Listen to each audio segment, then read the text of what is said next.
Hi everyone, I'm back with my diamonds all sewn and trimmed.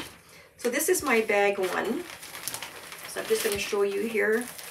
Your 3 bags should look like this. So your diamonds should be all sewn and trimmed. So we've trimmed on the very outside line of all of the diamonds. So your bags 1, 2, and 3 should have 8 diamonds that are fully completed like this and trimmed all the way around.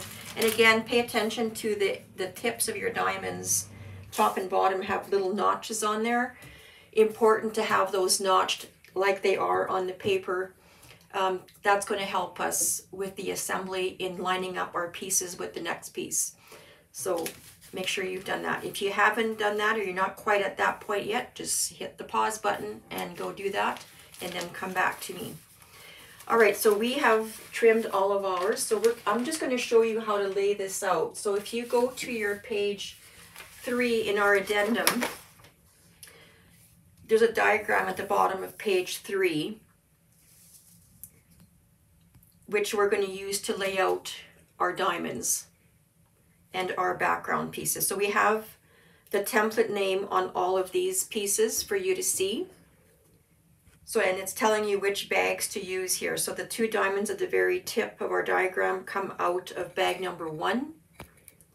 And then we have our bags 2 and 3 alternating around the star. So that's what we're going to do right now. So I'm just going to start with my bag number 1. So you have 8 diamonds here. And basically what we're doing is building 4 of those triangles. So we're just going to lay them out so that there's 4 diamonds in each spot. So I'm taking 4 diamonds and 4 diamonds out of my bag number 1, and they are going to go down like this. So this is the center of the star. So that's basically this right here. Okay, so we're building these triangles like this. We're going to build 4 of those. So next you're going to take your bag 2, and again you're going to take half of them. So 4, and you're going to put 4 right here and 4 right here. Again, just a little note here, because this has been done before. Make sure your diamonds are all sitting the right way. Make sure there's not one turned like this, because if you're going to sew that together, that's obviously going to be wrong. So it's going to require some ripping. So make sure your diamonds are all sitting with the light to the center. Okay, so that's our bags 1 right here, bag 2 right here, and then you're going to take your bag 3 and you're going to put 4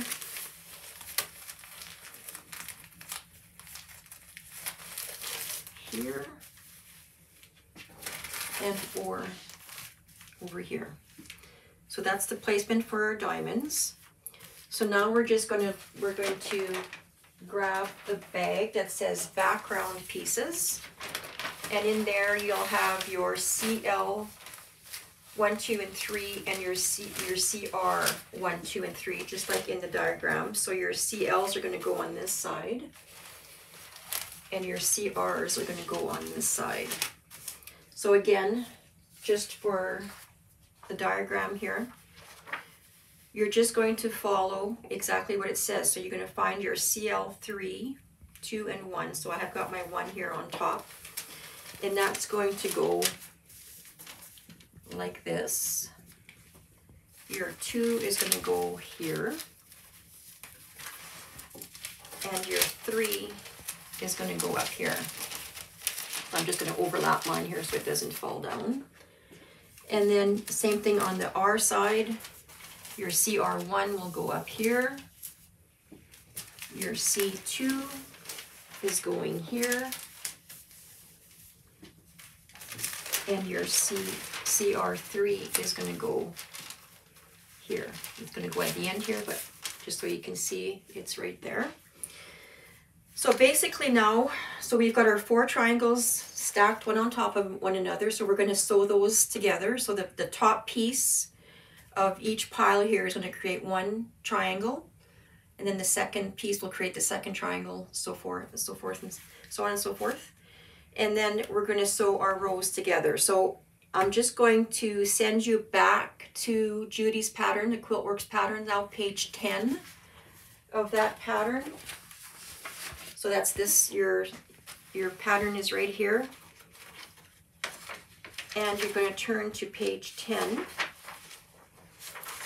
So if you go to that page, we're telling you to go to illustration 4 just to show you the triangle. So you're building those 4 triangles. But before we get there, we need to sew these together. So if you're going to go to illustration 2, and you're going to see here that we're sewing the rows together. So kind of like diagonally like that. And if you look very closely on your diagram, you can see little arrows. Those are your instructions for pressing. So you're going to press towards the arrow. So for example, if I'm looking at this triangle right here, which is what I have on my desk, your first row right here is this one. You are pressing towards the top. Your next one is your small one, which is this one right here. That one you're pressing towards your diamond. So this one you're pressing towards your background piece. The second one you're pressing towards your diamond. And then you're just going to do the same thing on this side. This one's going to be pressed towards your diamond. And then your fourth row is going to be pressed towards your background. But just follow those arrows on your diagram as you're going for the pressing instructions. So I am going to just show you how these go together. And then I'm going to go sew mine while you sew yours. So basically what I'm going to do is I'm going to take the first 2 diamonds here. These 2 go together like this. So I'm just going to move this other row out of the way. So this is what was right here. So I'm just going to take this one, put it on top of this one. And you can see here where we've notched the tip of our diamond. That straight edge should go right along this edge of your diamond underneath. So there's no guessing as to how much overlap. It just goes exactly like that. And the same thing on the bottom one. This edge is going to match up with that short little edge on the right, just like that. So I strongly suggest that you pin those 2 ends together first, and then pin in between and sew. You can, and this is another thing that we talk about. People often ask, do I take the paper off or do I leave it on? It's entirely up to you. In Judy's patterns, she tells you to take the paper off. We tend to as well. Sometimes we will leave it on if we're working on a biased edge, but none of these are at this point because we've put a frame around all of the diamonds. So you can definitely go ahead and just peel off the paper underneath where you're going to be sewing. You don't have to take all the paper off at this point, but you can just take the paper off around your diamond so that you don't have to take it off after you've sewn these 2 pieces together. So once you've got those 2 together, you're just going to take your CL3 and you're just going to do the same thing. You're just going to put it on top like that. And again, you're going to see that straight edge is going to match with the straight edge of your diamond here. And the straight edge of your background piece is going to match with the notched edge at the top of that diamond, like that. So there's no guessing as far as how to overlap those corners. You just pin them right in place and sew them with a regular 1/4 inch, and then you just follow your pressing instructions. So again, this row, you're going to be pressing towards your CL3 piece. So all the seams are going this way, okay? So I'm going to go and sew that, and then I'll be right back. All right, I'm back with my big triangles partially sewn together. So I'm just going to go over a few things again just to clarify. So again, you're sewing your rows together like this. So this is half of a triangle, just like the one I have sewn here. And again, for pressing this little short row, you're pressing towards the diamond. So the same on both sides. You're pressing towards the diamond. and your longer rows on both sides, you're pressing towards your background piece. Okay, so once you have these 3 rows sewn together, you just sew them together. So this onto this piece, and then these 2 pieces onto this piece, which gives you the half of your triangle, like it is on the right hand side here. So once you have these 2 halves built, then you're just going to sew this together in the center to create one big triangle. So you're going to do that 4 times to create the center of your quilt. And I'll be back when I'm done mine. All right, I'm back with my triangle sewn. I just have one up here on the design wall, but I have 4 of these sewn and ready to go. So just a couple things before we continue. We talked about pressing when you're building your rows. Just a reminder to when you have your rows and you're sewing your rows together, to press towards your smallest background piece, which is either your CL1 or your CR1, which again is on page 10, the page 10 that we've been sending you back to. And then when you're sewing your 2 halves of your triangle together, you should be pressing this seam to the right. And again, this is on that page 10 of the Quiltworx pattern. So once you've got all that done, we're going to be putting on our borders. And again, we're doing this a little differently than in the Quiltworx pattern, just because we're using an ombre and we're not doing the Roman border. So previously we had cut our little border and our wide borders. So what you're going to do is take 2 of the ombre borders that you've cut, and you're going to sew them end to end on the light side. So I've done that. So it's going to look like this. So the dark is on the outside and the light's on the inside. Okay. And then again, for your wide borders, you've got 8 strips. You're just going to sew them in pairs. So you're going to have 4 borders of 2 pieces, again, sewing them on the short side.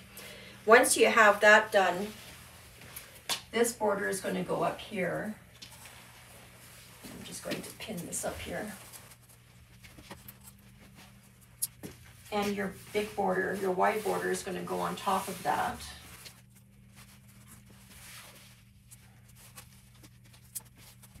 So you're going to sew your pieces together to have so you're going to have a pair here, 2 pieces to make one border and 2 pieces here to make the top border. And then you're going to sew these 2 together. Okay, so first thing is you're going to sew your wide border and your ombre border together on the long sides. And then once you've done that, you're going to sew that onto here, matching up your center seams with your center of your triangle here. So your center seams should all be matching up in a row once you're done. So I'm going to go do that, and then I'll be right back. Hi everyone, I am back with my 4 triangles sewn with my borders attached. And again, for the pressing on these, we pressed towards the last border here, just as a note. So now the next step is to trim off the 2 sides of your triangle, because you have an overhang here from your border. So your triangle actually looks like this. So you've got overhang on the right and the left side. I've got one pinned. I'll show you how to do the one side. So I'm just going to grab, you can either use your 6 by 24 or your 8.5 by 24 inch ruler, it doesn't matter. The important thing is here is that you want to cut this, it should be running along the edge of your CL or your CR3 or your CL3, which is the piece right here. Okay, so you want to make sure that that is lining up. And then on your ruler, you should have a 45-degree line, and you can see mine right here. It's black on this ruler. So that should actually be sitting at the very top of your border, or on one of these borders over here. It should be running parallel to one of those seams when your ruler is along the edge of your CL or CR unit. Okay, so the important thing is here when you're doing this is to make sure you're on a nice flat surface, so that your piece is laying nice and flat, so that you can cut this angle at a 45-degree angle. Okay, so with the 8 of the lines on your ruler, and the edge of your piece. You should be able to cut that at a nice 45-degree angle. So that's the next step. So on all 4 of these triangles, you're going to cut off those ends, and then we're going to sew our triangles together. And I'll just give you that next step here right away.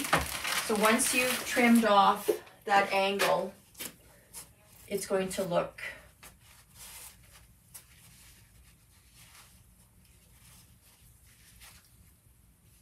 like this.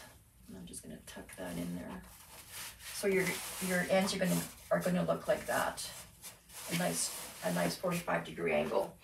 So then you're going to take your next one. You're going to take one of your triangles once it's trimmed, and you're going to sew. You're going to make 2 pairs, which is going to be half of your quilt. So again, once that's at a 45, so you're gonna sew 2 triangles like this together, and then you're going to sew your other 2 triangles together like that. Okay. So the important part here is you're starting to have some match points. So make sure you're matching up your seams here, and also here where your borders are going to be coming to a corner. You want to make sure that these colors are matching up in the corners. So once you've done your 2 halves like this, you're going to press, and you're going to keep pressing to the right, so clockwise. And then once you've got your 2 halves together, you're going to just sew your 2 halves together along this long seam right here. And again, you're going to have some match points. You definitely want to make sure that your center is matching up here, and again, where your diamonds are starting and finishing, and again your corners in your border. Okay, and again, this is all on page 10 of your Quiltworx pattern, so just you can refer back to that as well. And I'm going to go sew my triangles together, and I'll be right back. Hi everyone, I'm back with my quilt all sewn together. So here we have another version of another colorway of the fractured star. So again, we've used the Quiltworx pattern fractured star, but we've written an add-on for this version using the ombre fabric.